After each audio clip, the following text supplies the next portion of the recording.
Não, calma aí. Agora falando sério. Porra, Mbappé eleito. Ele já falou no microfone que Felipe Luiz continua?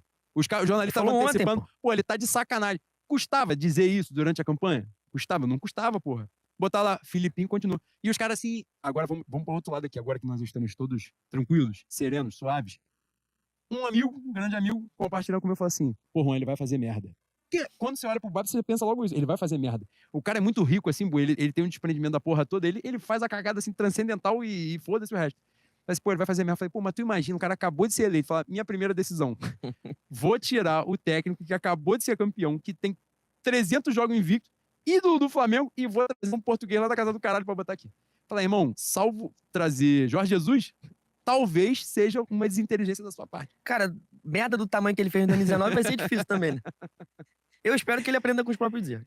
Cara, agora a gente marretou pra caralho aqui, agora vamos para o outro ponto. Não é suavizar a figura, não. Mas ao longo da campanha eu falei aqui que eu vi muitos vídeos, muitas entrevistas dele, que era importante, e ele era o grande favorito da eleição mesmo, então a chance era imensa dele ganhar. E eu falei, eu quero ouvir, então, se alguma porra do discurso dele mudou ao longo desses anos, né? E ele teve...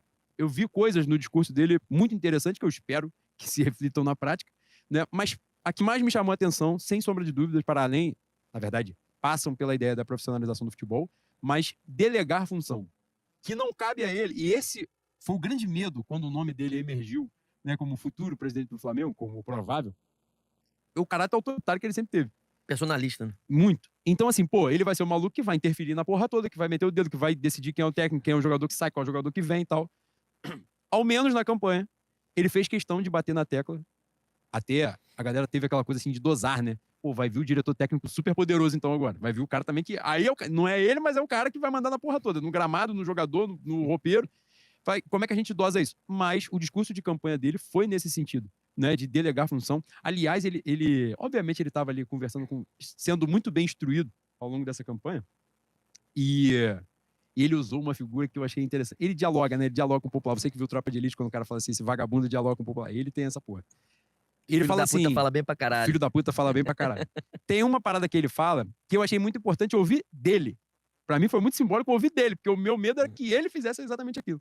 Ele fala assim, pô, quando a gente tá vendo um jogo no Premier, a gente viu um jogo do cara. Ele fala assim, pô, esse cara é fantástico, esse cara no Flamengo ia ser incrível. Aí fala assim, aí quando tu vai conversar com o maluco que trabalha no scout, o cara já viu 8.769 horas do cara, qual é a família dele, qual é o jogo que ele chuta, marca a perna direita com a perna esquerda, se ele pula de cabeça, se ele fez o primeiro, o segundo, o terceiro, o quarto gol. O cara vem com um relatório de 10 páginas sobre o maluco. E você acha que viu 20 minutos do maluco jogando bola, que você, sensacional, vai dar a grande decisão do Flamengo. Foi muito importante ouvir isso dele, porque o Flamengo precisa de mais. Teve muita gente que ficou puta, porque ele citou o exemplo do Botafogo em alguns momentos da campanha. O Botafogo jogou uma enxurrada de dinheiro e os jogadores mais decisivos foram os mais caros? Sim. Mas o Botafogo de 23 e o Botafogo de 24, os times titular, são completamente diferentes. O Botafogo se remodelou com investimento barato na maioria dos jogadores e gastou muito dinheiro em peças pontuais. O Flamengo gasta muito dinheiro em todo mundo, em larga escala, e esse projeto não se sustenta. Não se sustenta. É que a gente é muito foda, Bruno. Abraão vai ficar puto, e ele tá vendo que ele já tá aqui, se sentindo representado por esta live. Vagabundo, não fica debochando de mim não, palhaço. Mas falando aqui, esse projeto não sustenta, Boi. Mas a gente é muito bom, mano. A gente faz tudo de errado. Tudo de errado. O Flamengo não disputa o Campeonato Brasileiro há 4 anos. E o Flamengo ficou a 4 pontos do líder no ano passado. Aquela vergonha com o preparador dando soco em jogador, com o jogador dando soco em jogador. Esse ano o Flamengo abandonou o campeonato em agosto. E a gente tava aí, fazendo conta agora na reta final de novo. Cara, a gente pode muito mais. Pode muito mais. Mas não dá pra achar que o saco de dinheiro vai resolver sempre. Por quê? Com o passar do tempo, os outros times também vão ter. E com a ideia da SAF, outros times merda, como o Botafogo, como o Bahia, como times menores, também tem saco de dinheiro, Boi. Cara, o Flamengo é tão abençoado. E assim, historicamente, tem que dar razão ao que foi dito pelo seu candidato, Rodrigo Dunch. Ah, incrível. Que falou que trocar técnico... Como é que foi? Trocar técnico é uma tradição do Flamengo. Poxa, e o pior, me marcaram falando que ele tinha ouvido o que eu falei aqui. Porque eu falei assim, talvez seja da nossa natureza, essa natureza de destruição. Só que eu falar isso enquanto torcedor, ele como futuro presidente, talvez haja uma discrepância. É que depois de 2018 a gente tem que defender sempre o óbvio, né? A gente tem que ser o capitão óbvio em vários momentos. Boi, R$1 bilhão de faturamento. Se você está trocando pneu com o carro andando, é porque teu planejamento é uma merda.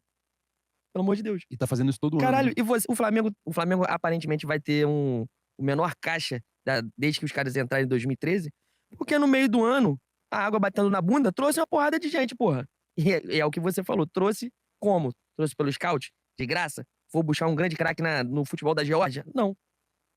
Trouxe gente cara pra caralho. Então, irmão, a gente chegou no momento, novamente, a gente vai cair no papo de profissionalização. A gente chegou no momento que não pode mais fazer esse tipo de coisa, porra. Tem que planejar e o planejamento tem que ser seguido à risca. Seguido à risca é o ponto de dizer assim, pô, a gente vai ser campeão assim, planejando, sem... Pô, eu não quero mais ter emoção, já tô velho. Tô cheio de cabelo branco, tenho uma hérnia na lombar. Aliás, que eu travei ontem. Meu irmão tomei uns tabaco na mangueira. Cara, eu ouvi histórias de que você viveu ontem, na quadra da Estação Primeira. Ontem eu estava numa fã.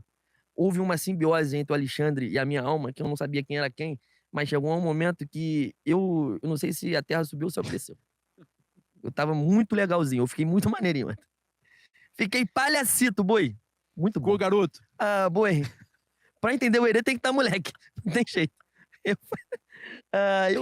Quando eu notei um nível de alegria, eu não tinha mais como voltar atrás. Cara. O retorno era lá na puta que pariu. A ponte de Niterói é foda, boi. Tem que pagar a pedágio. Agora depois que errou a bifurcação, aí fudeu. Aí tem que pagar a pedágio. Não adianta. Fiquei legalzinho. Culpa do Gabigol. Incrível. Que ainda fez gol. Vagabundo da bola também, né? Como é que pode uma porra dessa? Mas voltando. A gente tem que... Novamente. A gente tem que pautar de fora pra dentro dessa merda. Então as coisas têm que ser levadas a sério. O Flamengo... A gente tem que parar de romantizar as coisas erradas também. É assim. É um mérito nosso, do clube, da alma do clube. Ganhar mesmo fazendo merda? Sim. O Flamengo que criou a gente era um puteiro, mas quando chegava realmente desse dia, sim, e ganhava? Sim. Mas então, não tem mais como ser assim, né? A gente precisa de um mínimo de profissionalismo, de um planejamento correto e sem emoção, como eu vinha dizendo. Sem emoção. Chega. Eu quero o campeonato mais sem graça possível. Eu quero ter certeza que o Flamengo vai ganhar, assim como era o time do Jorge Jesus. Que a gente só ia lá pra saber de quanto seria. Cara, é uma coisa que a gente ouvia dos velhos em relação ao time. Sim. Cara, essa questão, eu acho que a expectativa com a vitória do BAP não é de a gente realizar o Flamengo que a gente sonhou.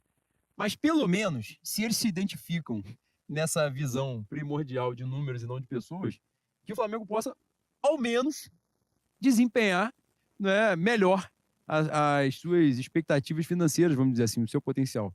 Profissionalização dos departamentos, especialmente do futebol. Menos agregados, menos cabide de emprego. Né, que o Flamengo possa ter... Você bate muito nessa tecla de que o Flamengo tem os melhores no clube. O Flamengo tem que ser o ápice da carreira. E não é só os melhores, melhor técnico, melhor jogador, Sim. não. É melhor médico, é o melhor cozinheiro, é o melhor porteiro, é o melhor da porra toda, pô. Tem condição de pagar, paga os caras, pô. E é muito feio o Flamengo perder profissional pra Palmeiras, pra Atlético Paranaense, pessoas reconhecidamente competentes, porque o Flamengo não remunera bem o profissional, que faz uma diferença absurda no ano, porra. Sim. Quantas vezes a gente teve jogador lesionado, indo pro departamento médico, o cara volta a jogar, depois ele se fode de novo porque ele teve fibrose.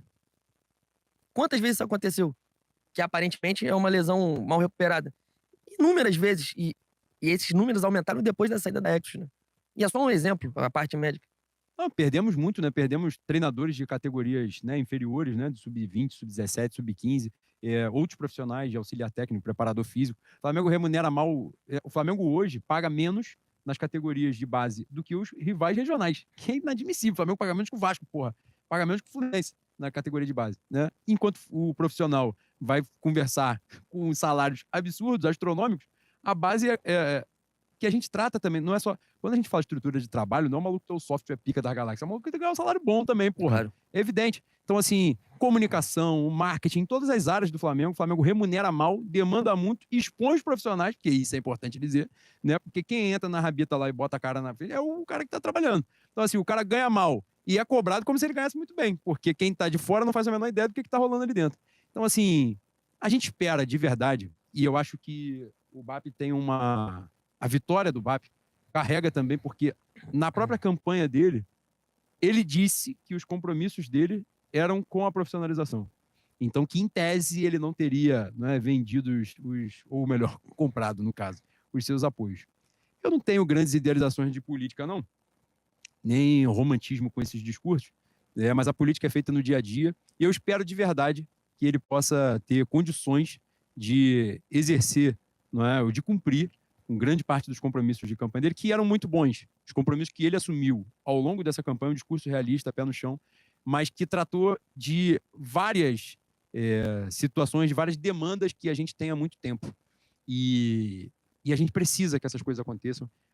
Boi, é triste pra caralho, de novo, não ser campeão brasileiro, não ser campeão da Libertadores. Nesse caso, a gente ainda viu um rival regional ser campeão brasileiro e da Libertadores, repetir a nossa dobradinha em 19. Claro que não com o mesmo glamour, com a mesma beleza, com a mesma capacidade. Mas rato é rato, camundongo é camundongo. Mas no final das contas, os caras chegaram lá. Então, assim, é muito ruim. E ver ganhar e a gente não disputar, sabendo que a gente pode muito mais. Isso, pra mim, é muito triste. E aí fica, a gente tem um desafio muito grande para 2025, né? Foi importante também, uma das coisas que ele abordou em várias entrevistas, e isso para mim foi importante, de ele entender a dificuldade que vem por aí. O calendário de 2025 vai ser o pior dos últimos muitos anos, né? O Flamengo tem... O campeonato volta dia 12 de janeiro, pô. Dia 12 de janeiro já tem estadual começando. O Campeonato Brasileiro, que normalmente começa em maio, esse ano começa em março. Para o Super Mundial, né, que é a Copa do Mundo dos Clubes, que é um projeto da FIFA, começa no meio do ano. Aliás, sorteio, né, nessa semana. Essas potências que nós encontraremos no meio do ano. Falaremos melhor depois. Fora tudo, né? Copa do Brasil, Libertadores. Então, o calendário que demanda bastante, e o Flamengo precisa parar de usar determinadas muletas que não cabem. Não cabem. O Flamengo hoje faz voo fretado, porra. Deslocamento de jogador é voo fretado. O Flamengo não pode dar desculpa de deslocamento. Porra, próxima Série A terá 5 times do Nordeste. O Flamengo está proibido, por lei, de reclamar de deslocamento. Porque se ele reclamar, o time do Nordeste pode reclamar 80 vezes mais. E o time do Nordeste vai ter um orçamento 20 vezes menor que o do Flamengo. Então, assim, não pode. O treinador, o diretor técnico, o filho da puta que for, que tiver contratado para estar lá, ele é pago e muito bem remunerado no Flamengo, no profissional, muito bem remunerado para criar a solução. Não para contar o problema. O problema é você me bota lá, Boi. Me dá o salário dele, me bota lá, que eu falo, pô, o calendário é uma merda. Realmente é difícil, a gente não consegue recuperar o cara. Então não dá para dar treino. Quando acabar, bota o maluco na banheira de gelo e foda-se. Pra fazer isso, eu faço. Então, o cara que tá lá, ele é pago para criar a solução. E a gente vai enfrentar um calendário muito difícil. Responsabilidade de vencer, de conquistar. Dificuldade de orçamento, pelo menos iniciais. Não é um orçamento na raspa do tacho que o Caixa aqui, essa gestão de merda, deixou por esse último ano de gastança, né? Mas que tem um fluxo de caixa também é importante, aliás, outra coisa. Teve um discurso de medo, não é muito grande, de assim, como se o BAP fizesse alguma movimentação de mercado no início do ano, já seria irresponsável. Não é sobre isso, também tem um fluxo de caixa de dinheiro que entra. É porque a transição da gestão deixa um valor de, acho que, 3 milhões de reais, né?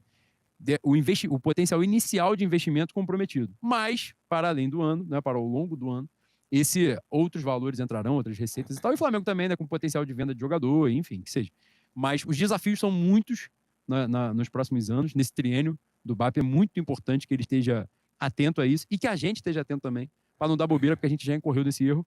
Quando a bola começou a entrar, a gente começou a ser campeão, todo mundo, porra, se blindou, falou, quem critica os caras, critica o Flamengo. E a conta, quando chega, ela vem violenta pra caralho. E essa é a verdade. E a gente passou por todas as humilhações que a gente achou que não mais passaria na caminhada, depois que a gente mudou de patamar, e a gente tá aí em meio a um monte de merda, tendo que reconstruir isso. É você. Pingou, hein? Graças a Deus. Gilberto